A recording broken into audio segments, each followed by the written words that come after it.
नमस्कार मित्रांनो, मी यशवंत नागप माझ्या यूट्यूब चॅनलवरती तुमच्या सर्वांचं स्वागत करतो। आज आपण आमच्या देवी धाकूबाईचं मंदिर जुन्या गावात म्हणजे आमच्या आता राहत्या घरापासून 22 किलोमीटर अंतरावरती आहे आणि पाण्यामध्ये गाव गेल्यानंतर त्या पाण्या उर्वरित जागेत ते मंदिर बांधण्यात आलं आहे आणि तिथे आम्ही आज आलो आहोत। तिथे आज त्रिपुरी पौर्णिमा म्हणजे आमच्या गावच्या भाषेत त्याला टिप्पर असं म्हणतात, तो साजरा होतो। तो बघण्यासाठी आलो आम्ही, तो उत्सव साजरा करण्यात आलो आम्ही ते। बघा आता सगळे गावकरी मंडळी जमलेत, काही लोक नवे येत आहेत, देवाचे दर्शन घेत आहेत, महिला मंडळ येत आहेत, देवाची ओटी भरत आहेत, मंदिरात बसत आहेत, म्हणजे लोकांचे अजून येण्याचे हे चालू आहे। महिला मंडळ भरपूर नटून येतात, सगळ्याचा आनंद घ्यायसाठी येतात। रात्रीचा कार्यक्रम असतो हा, सकाळी 4 पर्यंत चालतो। ओटे महिला मंडळ येतात, ओटे भरत आहेत। ही आपली 500 रुपयाची पाठीमागे बसलेली लाईटची इथे ते म्हणजे 500 रुपये धाकूबाई देवी, 500 रुपये देवी आहे ही। त्यापर्यंत दुसरे जे गावातले असतात ते छोटे ते सगळे आहेत। ही आपली धाकूबाई देवी या पालखीत बसले, जे मुखवटे सजवून तिला सुंदर सजवून त्यांना पालखीमध्ये बसवलं। तिथे लोक मोठ्या भरतात, लोक हळूहळू येतात, गावात दर्शन घेत आहेत, स्थानपन्न होत आहेत। तुम्ही पाहू शकता महिला येतात, मोठ्या भरतात। हे बघा धाकूबाई देवी, विठ्ठलादेवी देवी आणि पावनादेवी देवी ह्या 3 देव्या आहेत आणि या साईडला बसतात ते ब्राह्मणदेव। देवीला सुंदर सजवलं आहे फुलांनी।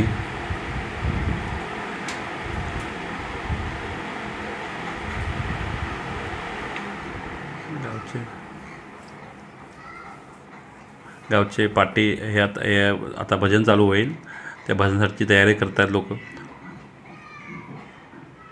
ढोलकी लावत आहेत, विणा लावत आहेत की आता देवीला बाहेरून पहिलं भजन बाहेरून घेऊन येतात घेऊ लोक भजन घेऊन येतात, नंतर आतमध्ये नाचणार आणि नंतर भजन थोडा वेळ थांबवणार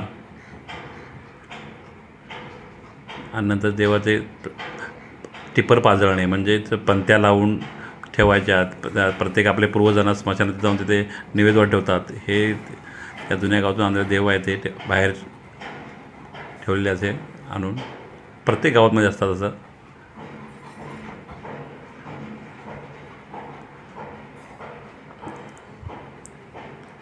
धाकूबाई देवी सुंदर शृंगार करून बसले आहेत, तुम्ही पाहू शकता। हे ब्राह्मणदेव, या 3 देव्या मध्ये बसले, धाकूबाई, विठ्ठलादेवी, पावनादेवी।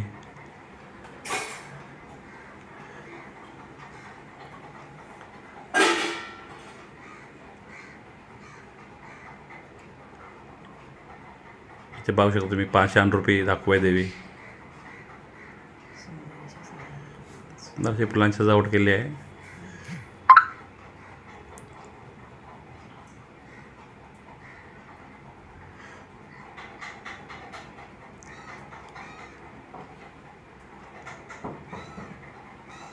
आमच्या गावचं ग्रामदैवत आहे। गावामध्ये धरण झालं आणि उर्वरित जागेत बांधलेलं आहे, ते मंदिर पाण्यामध्ये गेलं। मग तिथून 1 वर्ष पाण्यात आल्यानंतर आम्ही त्यांना देवीला पुन्हा पाण्यातून बाहेर आणून इकडे नवीन मंदिर बांधलं 2023 मध्ये।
मित्रमंडळी हे भजन असंच आता देवीला प्रदक्षिणा घालेल, मंदिराला प्रदक्षिणा घालून पुढे ढोल वाजत असे वाले त्या भजनाला पूर्ण प्रदक्षिणा घालून मंदिरात प्रवेश करेल आणि मग मंदिरात भजन झाल्यानंतर थोडा वेळ ते भजन थांबेल. थांबवून दुसरे मानापणाचे देवाला पंत्या लावून पूर्वजांना नैवेद्य दाखवायचं हे करतील आणि नंतर पुन्हा भजन चालू होईल.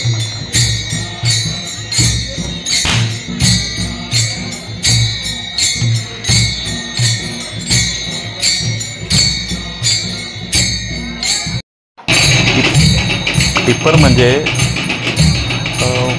देवाला पंत्याने पूर्ण ते मंदिर उज्ज्वलित करणे, पूर्वजांना नैवेद्य दाखवणे, देवीला मंदिराभोवतीने नाचत गाजत फेरा 5 फेऱ्या घालणे, भजन करणे. काय मुलं फटाका देतात. चाकरमानी पण खूप प्रमाणात मुंबईवरून गाव येतात ती पोटे पूर्णसाठी जाणून देवीला ठिकाणी देतात. छोटे छोटे दुकानं असतात, मुलं तिथे गायना घेतात, खातात. असा माहोल मग सुंदरसा माहोल असतो. हे एकसाठी असतो. तुम्ही पाहू शकता प्रदक्षिणा चालू आहे मंदिराला घालणं देवीचं. आता भजनाला घेऊन प्रदक्षिणा घालत आहेत. ती झाल्यानंतर भजन मंदिरात प्रवेश करेल.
आता लहान लहान मुलं फटाके लावतात, अलग अलग फटाके आणतात, वाजवतात. आम्ही लहान असताना तर फुलबाजीत जास्त प्रमाणात वापरायचो. फुलबाजी जरा खालून बँड करायचे आणि उंच उंच झाडावरती फेकायचे, फेकायचे. मग ते झाडावरती पेटायचे तर खूप सुंदर बघायला मिळायचं. आणि तेव्हा मुलं पण खूप होती. आत्ता मुलं कमी आहेत गावामध्ये काय. तेव्हा आम्ही लहान मुलं खूप होतो, पूर्ण गजबजून जायचं. आणि तर आम्हाला जास्त आवडतं म्हणजे फुलबाजी असायचे. फुलबाजी खालून बँड करायचे आणि झाडावरती उंच फेकायचे. ते उंच वरती फेकल्यानंतर ते लटकून राहायचे कुठेतरी आणि पेटायचे. ते माहोल की साईडला कधी आग पण लागायची. मग काय ह्या वातावरण जरा हिरवे गवत असल्यामुळे आग लागायची नाही, जास्त पकडायची नाही खूप. आणि आता हे जरा मोठे मोठे महागड्या फटाके आता आहेत. तेव्हा आम्ही लहान असताना एवढ्या फटाके नव्हत्या. आता हा सुंदर नजारा बघा फटाके आकाशामध्ये. म्हातारी माणसं भजनामध्ये गुंग, लहान मुलं फटाक्यामध्ये गुंग, महिला मंडळ आपल्या गप्पात गुंग, असं चालला हा कार्यक्रम. खाली पडायला पाहिजे म्हणजे क्रॉस केलं तर पेटेल ते आतला पूर्ण. सोड आता खाली पडणार आहे, खाली पडणार.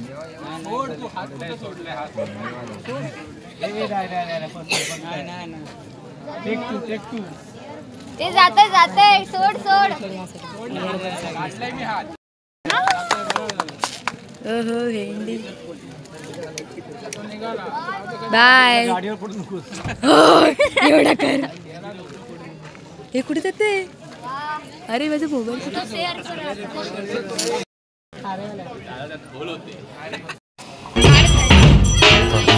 वाजत गाजत मंदिराच्या बाहेर आणून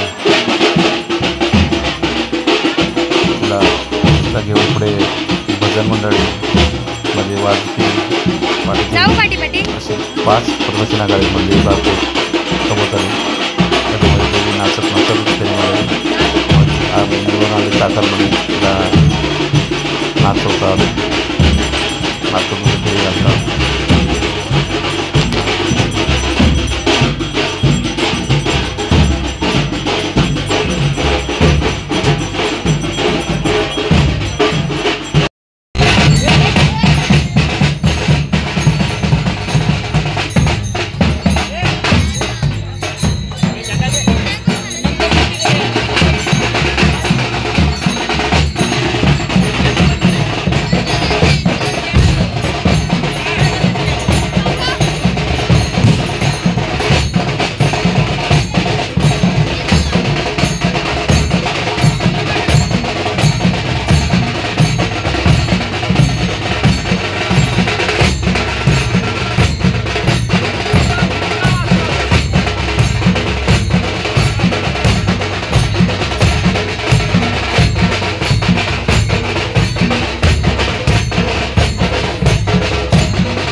देवीला नाचत नाचत 5 प्रदक्षिणा संपल्यानंतर देवीला मंदिरात बसवले जाते. त्यानंतर भजनाची सांगता होते. नंतर गाववाल्यांचे नारळ प्रसाद ठेवून कार्यक्रमाची सांगता केली जाते.